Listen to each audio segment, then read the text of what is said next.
I first came across the idea of the Tristan Chord in Leaving Home, a 1996 documentary series about 20th century classical music, narrated by one of the great conductors of my generation, Sir Simon Rattle. My immediate reaction, pretty much mirroring that which I'd had to most of what people had been attempting to teach me throughout my classical music education, was something like, gee, that doesn't sound right.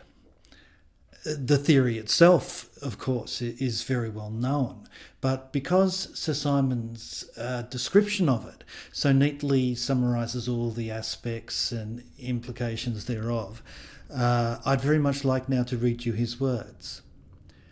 1857, Wagner, Tristan and Isolde. How was it that this chord and this release was to be a picture for everything to come? Tonality was as much a part of its social time as perspective was part of the structure of painting, as the hierarchical social order was of its political time. And he then goes on to demonstrate the chord in its immediate context, pretty much as I just played for you, before concluding. After Tristan and Isolde, music was to be changed forever. So to summarise, the opening bars of Wagner's opera Tristan and Isolde represent a first major signpost to the future, directing composers towards a path where tonality would be abandoned. Perhaps even more significant here is the reference to the hierarchical social order, the apparent claim being that the abandonment of tonality represented a move away from a kind of tyranny. That's an assertion I'll be having a fair bit more to say about as I move forward in this series. Please also note how definite the language being used here is. The fact that in classical music ideas are presented with a level of certainty that has a directly inverse relationship with the possibility of those ideas ever being objectively verified. Science deals with facts. Art deals only in opinions. Yet in the world of science we have robust debate, ideas being subjected to ongoing and rigorous testing, whereas the classical music world presents ideas as accepted truths and has structured itself in such a way as to discourage anyone from ever questioning them. Such ideas are used principally as a means of control, a way of reinforcing existing power structures.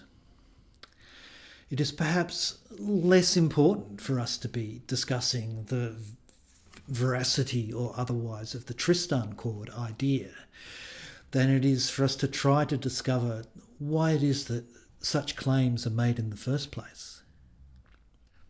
But I digress. The first thing I want to point out is that the Tristan music was born in 1857. The first absolutely free atonal works did not appear until the second decade of the 20th century. For example, Anton Webern's extraordinary 5 pieces opus 10, composed in 1913. In the interim had come a vast array of really significant, much loved music, none of which in any way abandoned tonality.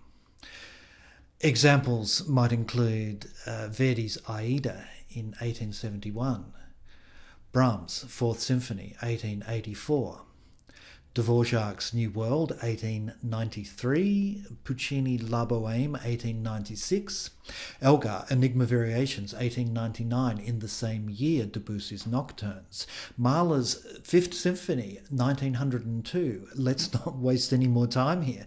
We're talking a veritable golden age of incredibly diverse tonality. If atonality itself was a direct result of the Tristan Chord, then it was operating on an over half a century delay. Interesting then to note that here is a notion that sprang up a good deal later than the first fully atonal music itself. Writing, for example, in 1966, Ernst Roth, who worked in Vienna at the music publisher Universal Edition, recalled of the early years of the 20th century, and I quote, "The Tristan sequence certainly sounded strange, but it was not yet accused, as it is today, of corrupting our entire tonal system." So what about this chord then? And I'll get to the rest of the sequence shortly. One of the useful things about the guitar, putting aside for a moment the fact that it's a completely ridiculous instrument to be demonstrating Wagner on, is the fact that by watching the left hand, you learn to recognise the shape of the chords. And this particular chord, in the form that it first appears in the sequence, is, let us say, really simple and immediately recognisable. It's two fingers side by side. Guitar players, of course, especially jazz players, would be more than familiar with it. They call it a minor seventh flat 5 or a half diminished. So the Tristan chord would be F minor 7th flat 5 or F half diminished. There's at least one other way of describing the chord though, and that's the one I'm going to use now. It's an A flat minor chord, in this case a triad, with a major 6th, in this case an F natural, as the lowest note in the chord.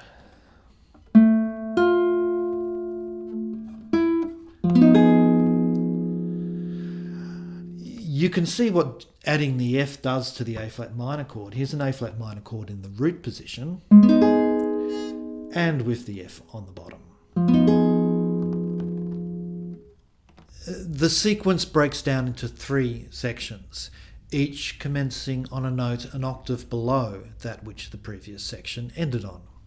Second time round we have a chord of B minor, a major 6th, in this instance being a G sharp.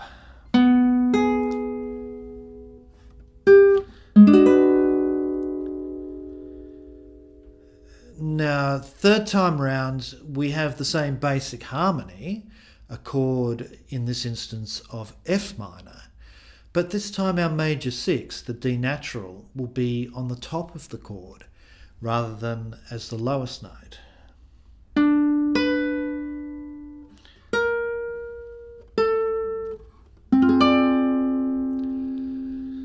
And you can hear the difference. That would be in our original shape. You can hear the difference between the D being on the top and the D being on the bottom.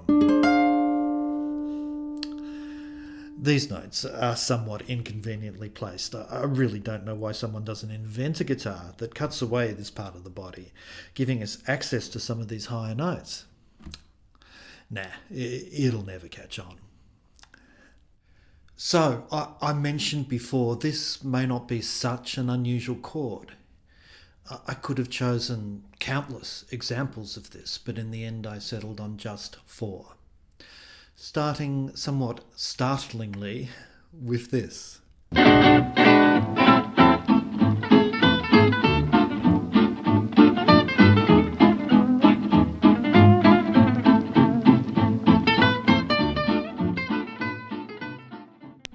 You will notice that over a fairly common or garden D minor chord, Django has rather helpfully played as this. A phrase starting on a descending D minor arpeggio, then landing on the major 6th, this time a B natural. So. And then a little later, this. This time landing on the major 6th as the top note, our other variation. There are plenty of other examples of this. Minor swing is full of Tristan chords. Let's take a moment to listen to part of Stefan's solo and please try to concentrate on what Django is getting up to in the background. I think I just proved Wagner invented jazz.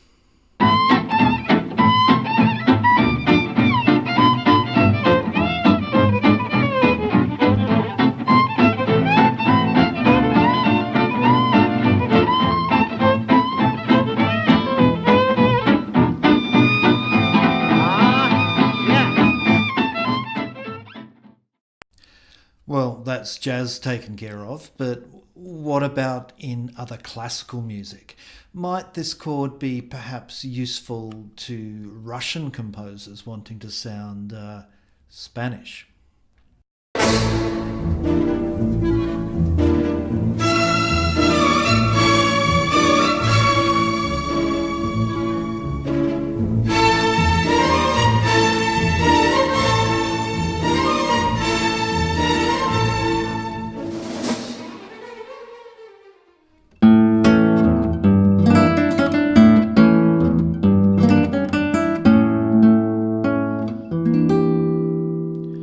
Yep, that works. And there's our Tristan chord sounding decidedly tonal. And here it is again, this time in my own work, because I can. It will be dark soon. How far I've come, miles from the cottage where they must be beside themselves with worry. There you have two consecutive examples of the chord, the first a whole tone above the second. And now, the reason for my using this particular example, besides, of course, a shameless self-promotion, is to highlight a particular feature of the chord. The same melody you hear in Dot's vocal entry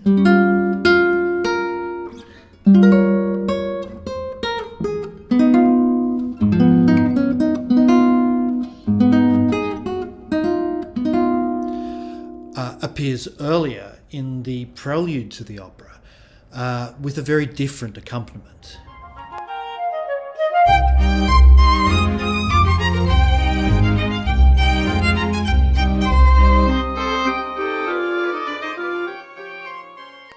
I hope on first listen you were able to tell that they are the same, because our Tristan chord gives that melody a very different feel. In this case, yearning, perhaps melancholic, more to the point, lost, very different to our first two examples.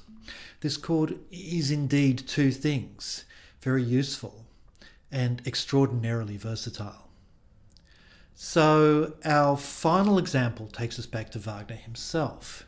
Now, we haven't yet spoken about one of the features not of the chord, but of the three answering lines that ascend chromatically. And I'll play this for you all the way up the one string to better illustrate that fact.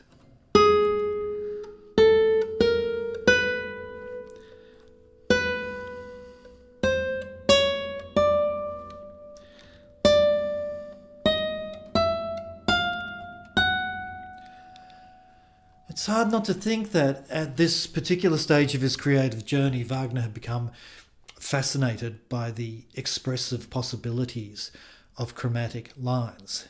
That one ascends in Die Walküre, finished I think in March of 1856, his last completed work before he started Tristan and Isolde. There is a chromatic passage heading in quite the opposite direction.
And there we have it. This is an E flat minor triad of sorts, and this is a C natural major sixth of E flat.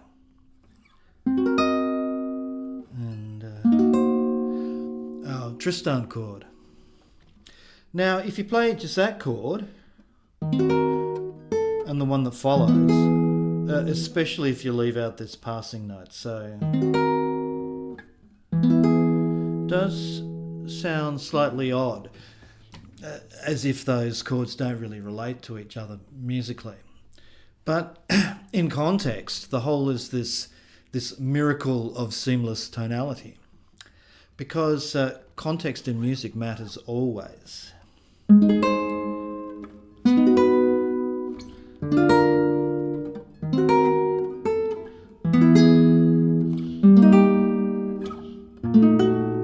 It's another one here.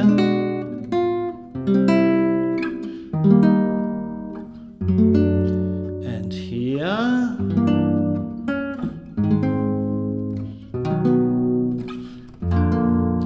And finally here.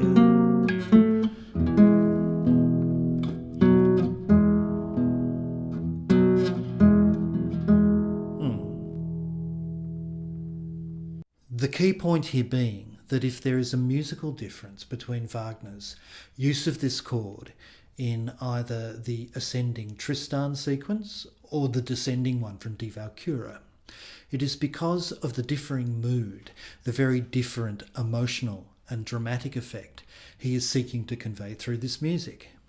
If we choose to interpret the Tristan passage as being either this moment of extreme prescience or as an important step in this unswerving march of progress, then we are ignoring the immediate context in which this music occurs, its very reason for being. Not to mention the greater context, such as the very next music drama that Wagner was to create, Die Meistersinger, a light-filled, unceasingly melodic masterpiece.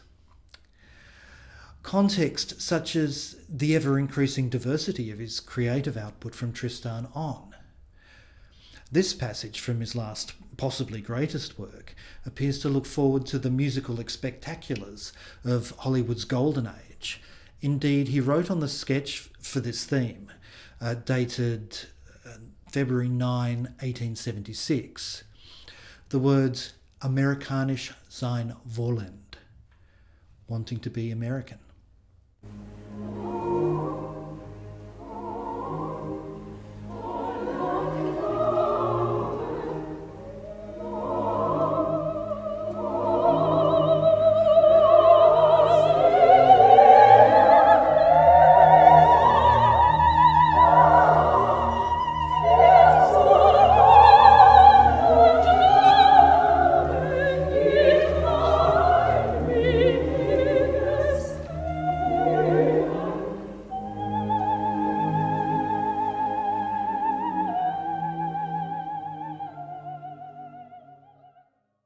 If it's prescience you're after, there's some right there. And it was too much, let me tell you, for some of the musical purists of its day. Australian composer Frederick Septimus Kelly, who heard Parsifal at Bayreuth in the early 1900s, described the music of the Flower Maidens as vulgar. It is anything but. And when it comes to the prelude to Tristan and Isolde, it will be context that provides the answer. Because this passage, above all else, has motion and direction. It's taking us somewhere. And far from being led by this passage towards a future devoid of melody, we are being drawn inexorably towards perhaps one of the greatest ever written, made even greater by that which precedes it. The two parts are inseparable. The first sets the atmosphere, but it is the second, the great melody, that is the main game here. As, if you will excuse me for indulging in some definite language of my own, it should always be.